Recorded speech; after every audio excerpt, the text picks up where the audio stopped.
Alrighty, welcome back everyone. It is LaughNgamez here. I am back with another Starcraft 2 Alphastar cast.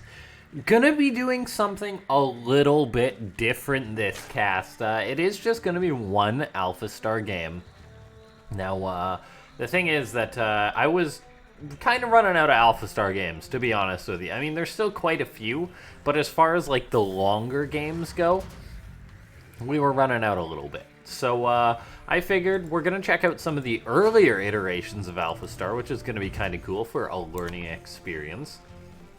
And so, yeah, it's just going to be basically be Alphastar, but one of the earlier versions of the bot, I guess, just to see how exactly it's going to play out. So it's going to be a little bit cool to see. Kind of a different Alphastar in a sense. I'm not sure if it's going to be quite as good, but definitely should still be pretty good, I imagine. Now we take a look here. Alphastar is going to be playing Terran this game, the blue Terran as Alphastar, and then the red Zerg, a Masters Zerg. So, I mean, Masters definitely no slouch, still a very good player at the game. I like to say Masters are alright, because I myself am a Master. Whether that's true or not sure. But yeah, we'll see how well Alphastar is going to play its Terran. I was actually kind of curious to try casting one of the different iterations of Alphastar, because we can definitely see some different styles or something. I'm honestly not sure. We'll have to wait and see a little bit, but there definitely is a chance that it'll play a little differently, which is always good. Variety is the spice of life. Now, we take a look. Opening's pretty normal from both players so far, but we'll just keep an eye on this game and see how it's going to develop. Of course, while this game is heating up, though, as per usual, let's try and slap some likes on this video. Just hit that like button, why don't you? We've got, let's see, we have Alphastar at 23 supply. So let's try and hit 23 likes on this video. Otherwise, we're going to get supply blocked, so we got to hit that like button. Give Alphastar more supply. Now, we take a look here. Speed on the way for the Zerg. Third base going to be on the way in when it has the money. Alphastar does have a Reaper. We'll see how well it's going to micro its Reaper. It's going to run right on in. It's going to run right on in. It's going to start attacking them lings. Tosses down the grenade. Starting to work away on some of these lings, but not quite able to get a drone or anything just yet. Queen pops out. Reaper's going to want to nope on out of there, and back it goes. Now, that third is on the way. Speed is on the way. Nothing out of the ordinary here. A very normal game so far. Reaper for Alphastar going to run right on in. Going to run right into that Queen. Oh, stays alive just barely. Alphastar playing with fire. Manages to keep that Reaper alive. Meanwhile, this Zerg player took his anger out on those destructible plates. They have been destroyed. And Hellions on the way for Alphastar. The ultimate dream, I think, right now would be for Alphastar to go for something like a battle cruiser rush. That's my StarCraft 2 dream. But I feel like Alphastar probably doesn't go for something like battle cruisers or carriers often, because there's so much room for things to happen before it would possibly get up to those. I feel maybe in like machine learning or whatever, the way it works is that it simulates like a million games or whatever. There's a lot of timing attacks and stuff in there. So it's probably safer not to go for BCs. Alphastar just going to make a Banshee, get Banshee Cloak on the way, as per the usual for Alphastar. As, I mean, just Alphastar loves its Banshees, its Terran. It just churns them out like mad.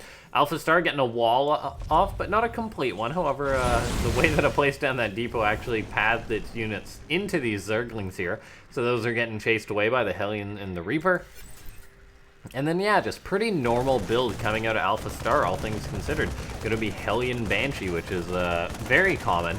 There is a lack of an armory so far, so it's not going to be going for anything super aggressive. Just going to be having the Hellions to poke. They're going to run into the third. Picks off a drone, maybe gets a second. Yes, indeed. So 2 drones, all the while the Banshee out on the map. Just popped out, but nothing else has really happened. The Zerg player scouted the third base of Alphastar, so should be well aware of the fact that he pretty much has a license to drone at this point.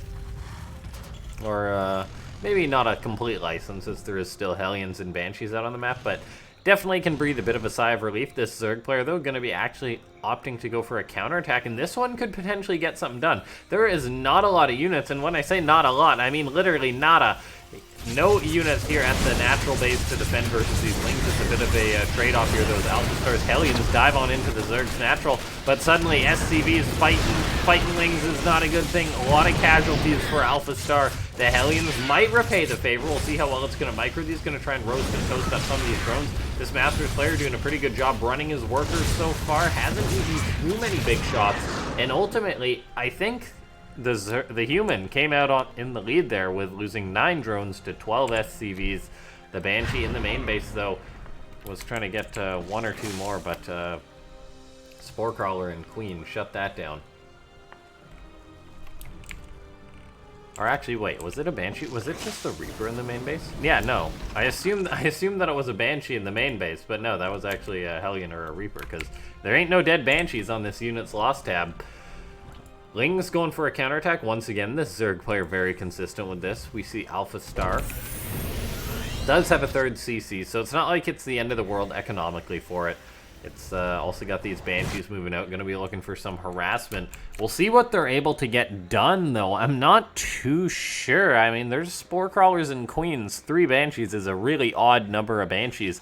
Usually it's like 2 or like 10. Not usually too much in between, because you don't really get a ton more value off them. The benefit, I guess, of having 3 as opposed to 2 is if one of them dies, you still get that worker one-shot. So these Banshees moving in. There's already 1 drone gone. Going to be another. These poor drones took a bad way to go to work. It's always a bad day when you're heading to work and you run into a Banshee. Now, these Banshees picking off some drones. So far, good micro from Alphastar. 3 Banshees will also be able to engage Queens more freely, so maybe that's going to be what's going to happen here. The Banshees are going to start engaging these Queens. Looks like one of them goes down. There is a lot more of the Queens, though, so these Banshees, one of them goes down. So far, it's 1 Banshee for 1 Queen. The Banshee's going to look for another drone kill or 2. So far, they haven't got a ton, but they're doing a pretty good job pulling this Zerg player apart. Back and forth. Look at this. One base, then the other. Alphastar just back and forth like a machine. Well, that's because it is a machine, but never mind. Banshee's going to be getting more and more drones here. Probably going to head towards the next base, I'm guessing. Alphastar really seems to have it on lock of, you hit one base, you head to the other, you hit one base, you head to the other, and it really pulls your opponent apart. These Queens are trying to hunt down these Banshees with very little success. The Banshee's got some good work done. Of course, the Zerg player is being a champion, though, with continuously droning. Even if you're taking harassment, sometimes it's worth it more just to make sure that you get your macro done and ignore the harassment. Honest to God. Like, if you're losing a few drones to a Banshee, it's a lot worse not to make, like, a big cycle of drones or something. You can potentially fall more behind. Now, we take a look here. Alphastar is going to be playing its bio-tank style. Definitely not a bad style. A little bit limited. We have seen typically Alphastar when it plays versus a Zerg. If the Zerg makes it into the late game, Alphastar is pretty much toast. So it usually is about Alphastar going for an attack or something like that. This game, though, I mean, we do take a look. Alphastar up a healthy amount of supply, about 30 supply ahead, whereas there's not a ton going on for the Zerg player, making some Hydras, making some Banelings, a style that takes a while to get higher up in that supply. Very gas intensive now with all the Hydras and with all the Banelings. Now looks like this Banshee is going to get picked off there. 2-2 is on the way for the Zerg player, so the Zerg player going to have an upgrade lead. Already has one, seeing as how the Terran player just has +1, and Alphastar has just dropped its Marines into the main base of the Zerg. We'll see how well this is going to work out. I mean, no combat shield. Baneling's rolling on in. Does Alphastar lift up? Yes, it does. Playing with fire, though. Just keeping your Marines, your non-combat shield Marines, in mass, in medivacs versus Zerg. It's risky to be this far out on the map. Now, these Lings are running right into the meat grinder. There's going to be some Banelings and Hydras coming in, too, though. Alphastar actually focuses down those Banelings and then keeps on dropping around. If you were wondering how good Alphastar is in this iteration, it seems to be pretty darn good still. We take a look. Not a lot going on the other side of the map. One Ling runs in to be a pain, but the drops still consistently being out on the map. And I mean, Alphastar seems to be in a pretty good spot this game. getting towards 4 bases versus a 4-base Zerg. But I am still concerned. There is always a chance that Alphastar is going to move into like a ton of Banelings. We've seen it eat a lot of Banelings in the past. So you never know if it's going to make a critical mistake like that again. So far, a pretty good game, all things considered. Another drop goes down towards the natural. Right on top of that layer, there are more Marines out for Alphastar. I mean, it's doing a good job being all over the map with its Marines here, but the concern is once it has like mass Marines in it, it's going to try and take a head-on fight versus a ton of Banelings. That never goes well for the Marines, unless they're supported by probably the bajillion tanks Alphastar has at this point. Okay, 9 tanks, pretty much a bajillion. These Marines still dropping all over the map. Alphastar being attacked on full or on 4 bases, being dropped. Or the Zerg player on 4 bases being dropped by Alphastar. Now the Zerg's going towards a 5th. The Terran is already on a 4th base though, so that's a little bit concerning. Not a good sign economically for the Zerg. Not a terrible, like, awful position, but not great. You usually want to be up a base or 2 as the Zerg if you can. See these mass Marines out on the map. More Marines moving out on the map. This Zerg player has Hydras, Lings, and Bane's going to try and get on top of these Marines. Alphastar lifts up, though. Doing a good job. Alphastar hasn't made, like, a major blunder just yet. It's keeping most of its units alive in these Medivacs all over the place, which is very tough to do. One of the hardest parts about playing Terran, I think, versus Zerg. And the reason why I personally don't play Bio versus Zerg is because you need to have a very, very good control with multiple drops, because otherwise you're just throwing away 400 minerals and Marines if Banelings just roll into them. So you gotta have very good control. So far, Alphastar doing a decent job. Almost ate another big Baneling hit there, and it's still just out on the map with all of its units here. No major missteps from Alphastar just yet. More CCs on the way for Alphastar. 3-2 upgrades on the way as well, so both players just getting their upgrades out. Vehicle weapons on the way for Alphastar as well, too. Vehicle plating, so double armory just to ensure that it gets all them tank upgrades going. And yeah, we take a look here. These Marines going to be unloading there.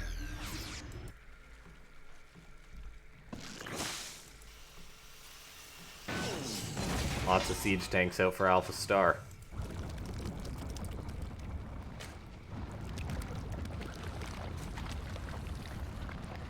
We'll see if Alphastar is going to go for a big attack or not, or something like that. It's making a Viking, interestingly enough. A single Viking. Wait, is this the 3rd armory? Okay, Alphastar going for the triple armory play. It wants to get all the upgrades at the same time.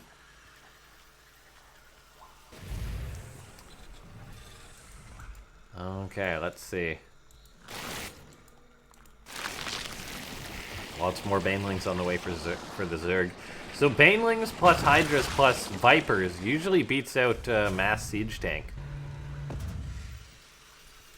Mass Siege Tank Marine. I mean, the tanks get blinding clouded, the Marines die to the Banelings. We'll see though if that's the case. Good Parasitic Bomb going down for the Zerg player.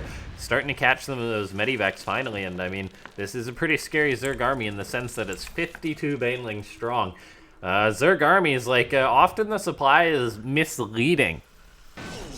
Because you can have a 200 army of Zerg with 50 Banelings or 50 Zerglings. But let me tell you, the 50 Banelings are going to be a lot better. So we take a look here, these Banes and Lings running away. Both players have partial forces out on the map. Both of them, though, building up a big army. But I am starting to get a little bit concerned for Alphastar right now. I mean, yes, it's had a good tank count. It's had a good supply throughout the entire game. But the Zerg player's starting to build up a bank. A very significant bank at this point, anyway. Starting to just secure more and more bases, and eventually going to just have a massive army with so many Banelings that all the Zerg really has to do is just attack in, and Alphastar's army is gone. Vipers toss down Parasitic Bomb. Gonna be getting some guaranteed Medivac kills. Those Medivacs aren't sure what to do. Alphastar's like, I haven't figured out what to do yet when my army is covered in the bugs. That parasitic bomb. These medivacs are trying to run away from the Hydras. Do they make it? It's gonna be close. One of them almost goes down. The other goes down. Those Marines are dead. Meanwhile, Alphastar just moved its giant blob of siege tanks. Oh boy. Alphastar does not seem to understand the fact that Vipers have big AoE. It is gonna want to split up all of its siege tanks pretty darn soon. Oh, Lingbane counterattack moving on in for the Zerg. Going to be crashing towards the natural of Alphastar. These Lings and Banes charging on in. There's a few Hydras in the mix too. Heading towards the third base, we'll see how many SCVs are going to go down. Pretty significant SCV losses for Alphastar. However, it does have a very good supply though, so it's not looking too bad. Those Banes, Hydras will all go down. So, an alright trade for the Zerg. Really, at this point, I'm not sure it's the biggest deal because you have to deal so much economic damage to slow down an economy like the one at Alphastar's right now. It's got just command centers for days. It's got more building, more planetaries even building. Look at that. 2 tactical planetary fortresses from Alphastar, realizing that it's important to have those fallback points. It's now moving in with its siege tanks. It's just rolling on in. Liberators, Marines, and tanks all in the mix. Now, the thing is, there's so many Hydras and Banelings out there. But, I don't know. This is a lot of tanks. It really is all going to be on the Blinding Cloud this game. Without Blinding Cloud, these Zerg units are going to melt. But there goes a lot of Blinding Cloud. Some Ultralisks pop out in the middle of the fight. I mean, the Zerg army is kind of melted regardless, but a lot of the tanks have been cleared out now due to that Blinding Cloud, due to Banelings pretty much crashing into tanks, which is nuts. And it looks like the Terran army got cleared, not at a cheap expense, though, to the Zerg. The Zerg player lost a lot of units in that engagement. When everything's added up, though, a much bigger bank here for the Zerg player. Alphastar has been investing in a lot more infrastructure. Still, though, making a lot of units, pumping out 6 Liberators at a time. Meanwhile, the Zerg getting up a Spire, building some more Hydras and Lings. The Zerg hasn't built a Spire up to this point. Getting this is now very important, and let me tell you, I am glad that I have decided to cast this game here. I was weary what was in this folder, but these are some good Alphastar games. The double planetary is a really cool touch for Alphastar. I'm not sure what this derpy orbital's for, but the double PF, I love this. If you're a Terran and you can have defensive PFs versus a Zerg that's playing this style, you want it really bad, because this style completely relies upon the Terran overextending, or the Zerg winning one big fight and then rolling over. You're just going for a big attack, and the double PF will help counter that. Vikings into Ghost moving out. It's going to be a bad day to be this Ghost as he gets around and killed off. The Liberators siege up, but not in time. Alphastar doesn't really seem to go for advanced ballistics, which is curious. We take a look here. The Masters Zerg player building Spore Crawlers now to get some sort of panic anti-air till they can get out some Corruptors. In goes the Zerg, now looking to pursue Alphastar. Those Marines aren't going to stand too strong versus all the Banelings or the Ultras. However, the Liberators might be able to help out the fight, but the answer is no, there's too much Zerg. The Liberators in the sky, though, pretty much uncontested. A few Hydras are trying to deal with this, but they're eating a lot of shots. We really need to see the Master Zerg make some Corruptors, and then he can pretty much move into the Terran, as the Liberators will also be cleared out. There we go, Ultra Corruptor. Now, this is 26 Corruptors, so this is more than just your anti-Liberator Corruptor, because this is a ton of them. This is, I'm gonna make some Broodlords amount of Corruptors, and this is a very strong army that's about to appear here. I don't think Alphastar is ever going to be able to check this army on the ground. And in the sky, I am not sure, because this is too many units. Like, this Zerg player is kind of checkmating Alphastar. This is why Terran partially makes mass Ghosts in the late game. I know late game for Terran isn't really comfortable, but the reason why Terran makes mass Ghosts or Thors is because they're good versus the air and the ground. Tanks, not good versus the air and the ground. Liberators, not good versus the air and the ground. Vikings, not good versus the air and the ground. So we take a look here. The Zerg player just looking to push on in. The Liberators, the Marines will cover in the skies to keep this army back, but we do see that Alphastar having a lot of softened up units from that Blinding Cloud, from that Parasitic Bomb, pardon me. And so, this is where it's going to become a little bit concerning right now. Broodlord's on the way for the Zerg player. Spore Crawler's finishing on, moving forward to help with his Blinding Clouds, even getting tossed down. Alphastar gonna lose a ton of Marines. Ah, that is painful. The Corruptor's now gonna move in, start clearing out the Liberators, and it seems that the Alphastar curse is pretty real this game. Or just the Alphastar rule. Alphastar Terran does not win late game versus Zerg. Now, it's definitely not over yet, but the way that Alphastar is kind of getting manhandled here, it's not looking too good for it. It is deciding to make 5 Vikings at a time, 3 Widowmines at a time, and a ton of Marines at a time. So it's trying to get out a composition that will checkmate what the Zerg player has, but with more Broodlords on the way, I don't know. It's gonna the Alphastar is gonna have to fight hard to win in the air department. Currently, there is 17 Corruptors in the sky, so Alphastar needs at least 17 Vikings. The problem is, though, there's Vipers out, which basically makes mass Vikings not feasible. So this is where the Zerg kind of checkmate comes in versus Terran. Really, the only answer at this point, I think, is Thors or Ghosts, but I don't know if Alphastar has got enough to make that happen. Widowmine's getting wrecked by those Broodlings. The Zerg now can start pushing and poking with these Broodlords. The Vikings, Liberators gonna move on in though for Alphastar, gonna engage this army, but Parasitic Bombs going down. I don't know if it's gonna happen. The Marines, they want to get the Broodlords, but when there's Ultras on the ground, running forward is not an option. The Zerg player just gonna counterattack right now. Alphastar's Marines are just derping back and forward. Looks like the Ultras are gonna fall. There's not that many Broodlords in the sky, but it looks like there might still be a bit too much. No, Alphastar comes out ahead in supply for that engagement. Now, we will have to see the Zerg player remax. He hasn't decided what to do yet. I think he's just kind of counting the cards right now, deciding what's the best play to make. More Broodlords seems to be the answer. More Corruptors. We'll see. I mean, yeah, it's tough to say. Alphastar, though, still just making more tanks, making more Marines. And without anything more to come out to counter the Corruptor Broodlord. I think the Zerg army is still better at this point. Both players still on pretty decent economies. It's not like they have a ton of surplus bases here. There's not a ton on the map, King's Cove. But we shall see here. These Marines out on the map right now. Alphastar with mass Marines is always a dangerous spectacle to watch. These Marines are going to find this base here, though. That could be a potential nice pickoff, but if there's Banelings out, you don't want to be out on the map with this many Marines. The thing is, though, there isn't actually Banelings yet. There's no Ultralisks, so these mass Marines could actually do decent here. They're going to move on in. Parasitic Bomb gets tossed down. The Marines do get surrounded, though. They're trying to stand, but yeah, they aren't going to get close enough to the Broodlords, I don't think. They're going to try and get maybe one Broodlord. No, there we go. The Banes finish up.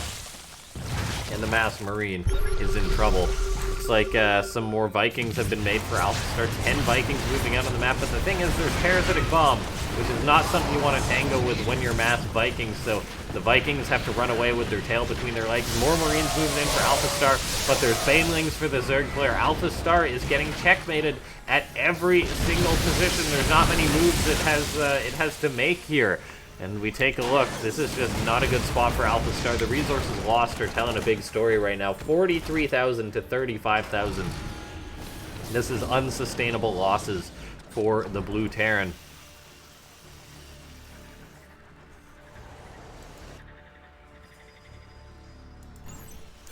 The Zerg player now looking to push on in towards this base. SCV is going to go down to tank-friendly fire. Marines try and run under the Broodlords, but you just can't do this. It just never works. Marines are not at counter the Broodlords. They're good versus a lot of things, but not versus Broodlords. Vikings are starting to get some action on these Broodlords, picking off a few of them, but the problem is there is simply too many Corruptors in the sky. Taking air dominance, the Broodlords. I mean, they're getting shot at a bit by the Marines, but Ling's coming in to help out with the Corruptors, with the Vipers in the sky. I mean, the Zerg player seems to be doing pretty well. Alphastar is somehow tanking this and is technically up on supply right now, so maybe... What? No! Are the Marines going to beat the Broodlords? What? Oh my gosh, I really did not expect this one. Mass Marines from Alphastar beating the Broodlords. Okay, I understand nothing. The tanks and Marines just pushed through the Broodlords. Did not expect that when the macro of Alphastar just making more and more units non-stop. Suddenly, this Zerg player is down, just down in army supply by a ton. He's not sure what to remake. He decides to remake 8 more Broodlords. I don't know, though. I think partially some of the issue was the fact that there wasn't a +3 attack in the sky for the Broodlords. Maybe that's partially why they weren't dealing as much damage to the Marines. Or just the army. I don't know. Alphastar is pushing in. Is Alphastar actually going to win a late game TBZ? That was very surprised. Very surprising. Big surprise. Okay, I don't know. I mean, there's nothing on the ground. You need that AoE as the Zerg to cover the Broodlords. Like, when I say Broodlords are not, or Marines are not good versus Broodlords, it's really the fact of the matter they aren't good versus what's underneath them. But it seems that Alphastar is doing okay this time. A few Banelings did just finish up, so these Marines are going to be pushed back, but the Zerg player has pretty much spent his bank here. He hasn't been consistently remaking units, so he's not fighting with all of his assets right now. And Alphastar is pushing forward. The Broodlords are going to go down because there's been no Corruptors made in time. And I think the Zerg player is going to die with like 2,000 minerals in the bank. And that's it. Alphastar, big surprise, takes the game. I was completely surprised. Like, when's the last time you saw a Zerg player die when they've got Broodlords versus a Terran who's making just Marines and tanks? Even with some of the Vikings, but I guess the Zerg just overextended, didn't have enough buffer on the ground. There wasn't a lot of Ultras at that point or anything, so maybe that's why. Or maybe not enough Banelings, but I was like, oh yeah, Alphastar's toast. No, Alphastar's surprising me and showing that I don't need to count this AI out. Anyway, ladies and gentlemen, if you enjoyed this video, this was a longer one, so let's try and slap that like button. And of course, if you're new to the channel, you just watched like 25 minutes of awesome StarCraft 2, and I hope you enjoyed the commentary too. So if you did, press that subscribe button. Trying to break 5,000 subs by 2020. I'll see you next time. Thanks for watching.